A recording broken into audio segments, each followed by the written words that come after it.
जय श्री राम जी। एडवोकेट साहब का हार्दिक स्वागत और अभिनंदन करते हैं।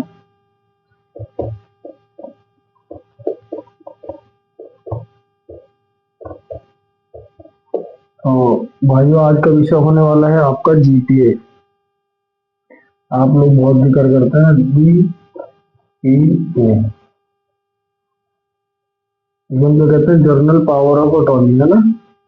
हम एक बंदे से जीपीए लेते हैं, अधिकार, जर्नल पावर ऑफ अटॉर्नी, मतलब अपना अधिकार किसी को स्थानांतरित करना। इसमें क्या करना होता है हमें? पहला ड्राफ्टिंग, है ना, ड्राफ्टिंग करनी होती है। दूसरा क्या करना होता है आपको? स्टाम्प शुल्क देना होता है।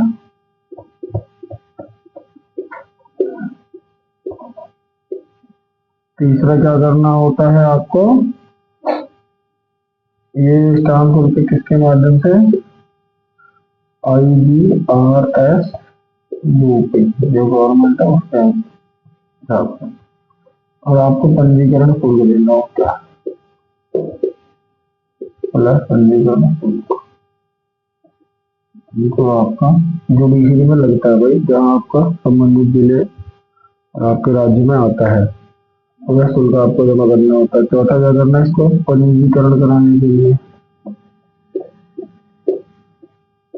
कहाँ पर जाना पड़ता है? अपने 2 गवाह लेकर सब रजिस्ट्रार ऑफिस,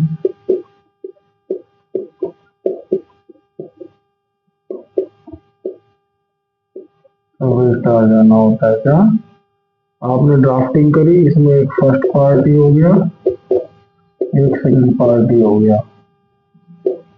है ना।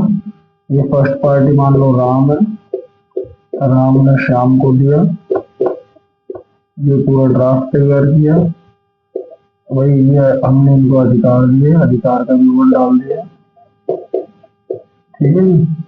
उसके बाद में आपने 2 गवाह लिए और अपना सब रजिस्ट्रार कार्यालय में स्टाम्प शुल्क को रजिस्ट्रेशन करके करा लिया भाई। ये तो है आपका जीपीए। अब कई लोग क्या करते हैं, जीपीए करा दिया तो मानो उन्होंने बैनामा करा लिया, है ना।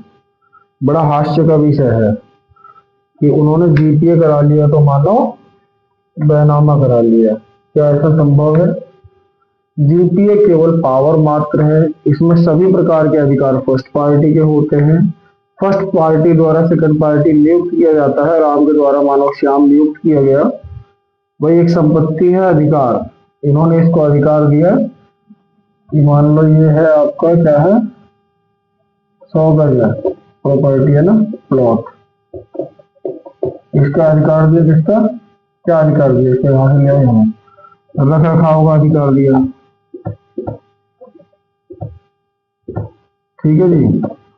उसके बाद इसका जो आप क्या नाम है,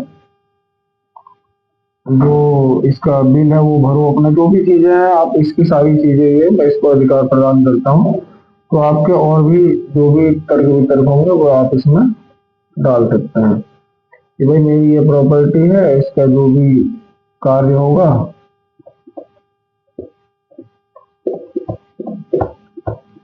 मेरे द्वारा नियुक्त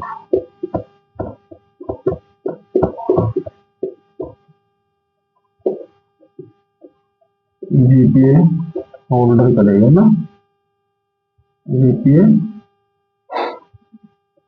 द्वारा श्याम करेगा।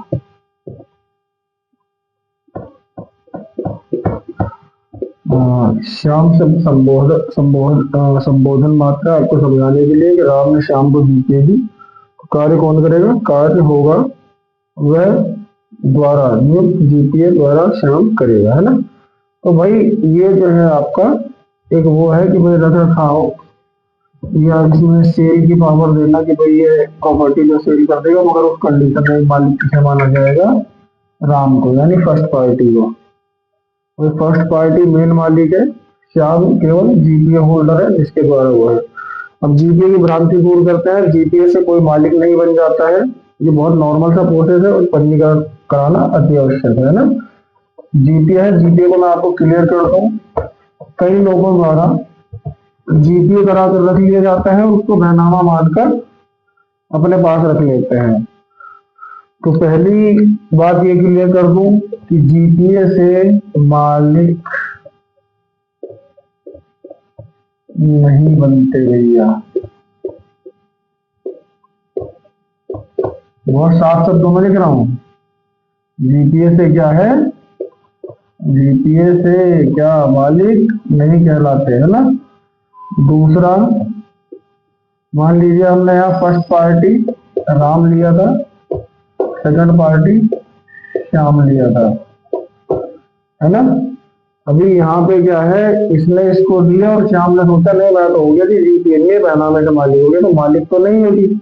अगर कभी बाय द वे श्याम या राम में से कोई भी अभियुक्त जो है नहीं रहता है, उस कंडीशन में यह जीपीए खंडन हो जाती है। दोनों में से किसी एक की मृत्यु होने पे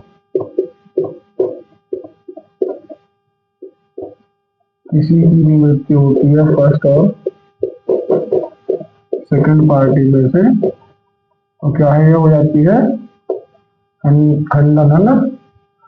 दोनों में से किसी की फर्स्ट एंड सेकंड की मृत्यु हो जाती है तो क्या हो जाती है, ये खंडन हो जाती है। और इसकी पावर वापसी जो मालिक था कौन, राम, उसके पास चली जाती है। आपके पास हो गया श्याम जाने के बाद शून्य, चाहे राम जाए चाहे श्याम जाए, वापसी है राम के परिजनों को या किसी को चली जाएगी, है ना। जीपीए से आप समझ गए कि भाई जीपीए में आपको पावर नहीं है, मालिक नहीं कहलाते हैं आप, इसका खंडन हो जाता है। दोनों में से कोई भी एक की मृत्यु होती है तो जो इसका पूर्ण मालिक है वह अधिकार स्वतः उसके पास चले जाते हैं। तीसरा क्या होता है, केवल प्रबंधन के लिए,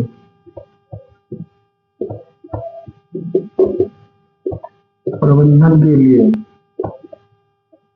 जीपीए है क्या, केवल प्रबंधन के लिए, ना कि मालिकाना हक दे रही है आपको। चौथा, यहाँ पे एक पॉइंट आता है जीपीए द्वारा विक्रय पत्र, है ना, पत्र। भाई इससे ये मिलता है कि क्या करा था यहाँ पे, राम ने श्याम को जीपीए दिया ना, राम ने श्याम को, श्याम जीपीए होल्डर है, तो क्या करेगा, राम के द्वारा श्याम आ रहा है तो द्वारा विक्रय पत्र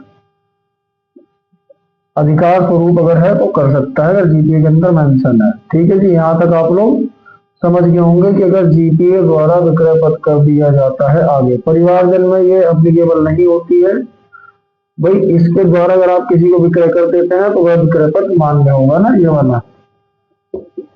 मगर कंडीशन होगी कि पैसा जो भी आपके द्वारा विक्रय पत्र कराया जा रहा है, श्याम से आगे दिया जा रहा है, श्याम से मान लो मोहन ने ले लिया, श्याम से किसने, मोहन ने ले लिया, तो मोहन पैसे देगा राम को, है ना। जो पैसे देने हैं मोहन राम को देगा। यहाँ समझना है थोड़ा सा, राम ने श्याम को पावर तो दे दी भाई, इनने जीती है ना। उसके बाद श्याम आगे बेच रहा है, मगर श्याम पैसा नहीं ले सकता, पैसा कौन लेगा, राम, क्योंकि मुख्य मालिक राम था, है ना। इसका पैन कार्ड भी लगेगा इसमें। तो अब रजिस्ट्री तो श्याम कर देगा जीपीए के अकॉर्डिंग, भाई उसमें अगर क्लोज है, मगर पैसा शाम को मिलेगा। तो यहां तक आप लोग समझ गए भाई, मालिक नहीं कहलाता है जीपीए से। अगर दोनों में से किसी की भी डेथ हो जाती है तो फर्स्ट पार्टी पे जो है वो आपकी चली जाती है, क्या, प्रॉपर्टी, है ना। इसका विशेष ध्यान रखेंगे आप कि केवल प्रबंधन मात्र के लिए होती है। दूसरा, जीपीए द्वारा विक्रय पत्र अगर कर दिया जाता है तो वह मान्य होता है अगर समय अवधि रहते किसी की मृत्यु नहीं हुई है जिसने जीपीए करी है या जिसके नाम है, तो भाई वो अगर कर देता है तो यह मान्य होगा अगर वो क्लोज के अनुसार है। यहाँ तक आप लोग समझ गए होंगे। आगे मैं बढ़ता हूँ, इसमें क्या करेंगे, उत्तर प्रदेश में आपका जो है माननीय योगी जी ने कुछ इसमें अमिटमेंट किए थे।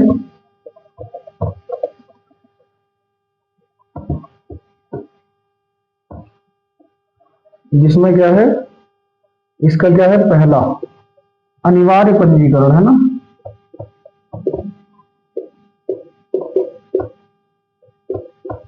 जीपीए का क्या होना चाहिए, अनिवार्य पंजीकरण। दूसरा क्या होना चाहिए जीपीए का, अगर यह रक्त संबंधी है ना, अगर रक्त संबंधी है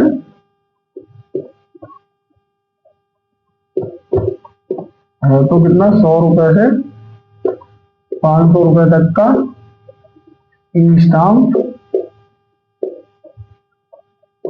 लगाते हैं, और लगभग 560 रुपए प्लस पेज जो भी बनते हैं पेजी, उनकी रसीद कटती है ना, ये रजिस्ट्रेशन फीस है ना। ये अलग अलग जिलों के माध्यम से जैसा लगता है वो उत्तर प्रदेश का हम आपको बता रहे हैं। और अगर यही रक्त संबंधी ना हो तो क्या होगा, इसको इस टाइप से स्टार है तो चलो बहुत अच्छा है। तीसरा है अगर गैर रक्त संबंधी,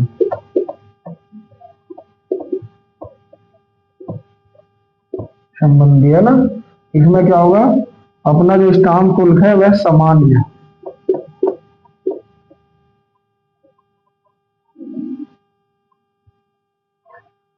स्टाम्प शुल्क है सामान्य।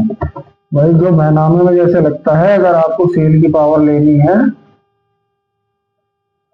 सेल पावर आपको लेनी है तो क्या करेंगे, इसमें सामान्य, सामान्य स्टाम्प लगेगा ना।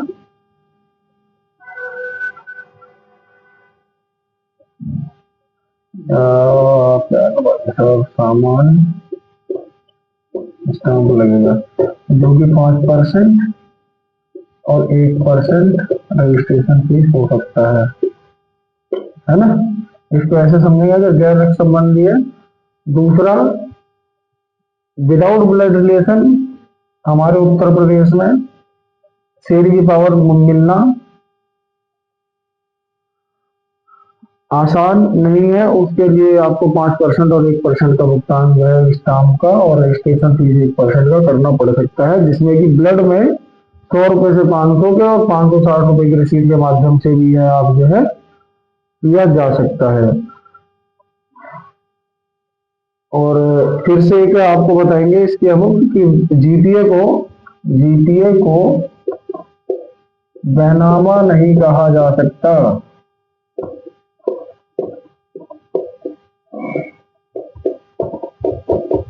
जा सकता है ना, इसका विशेष नोट कर लीजिए भाई लोग आप। बैनाम जो जीपीए को कहते हो ना, जीपीए को बैनामा नहीं कहा जा सकता। इसमें पूरी पावर मालिक की होती है। किसकी होती है इसमें, मतलब जो मेन मालिक है उसकी पावर है पूरी, आपकी नहीं है, आप जीपीए होल्डर है। पूरी पावर किसकी होती है, मालिक, यानी फर्स्ट पार्टी जो इसमें है ये होती है। ठीक है जी, पैसा भी लेना है ये, तो बैनामा कर रहा होगा अलग बात है जी। मौत के पश्चात जीपीए जो दोनों ने करी है, किसी की मृत्यु हो जाती है, दोनों में से किसी की मृत्यु होती है, तो वापसी कहाँ से ली जाती है, मेन मालिक के पास में, है ना। दोनों में से किसी की मृत्यु हो जाती है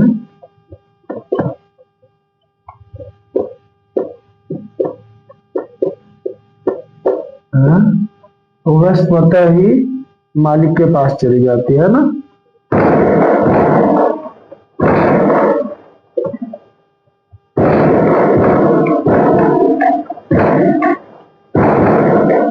के हक में हो जाती है, हक में मानी जाती है ना,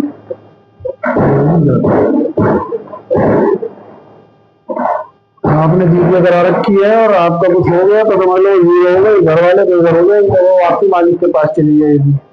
तो आप लोगों को समझाने का मेन तात्पर्य है, जीपीए को जीपीए समझिए, बैनामा मत समझिए। अगर जीपीए है तो उससे आगे आप बैनामा कर सकते हैं, समय रहते अगर किया जा रहा है।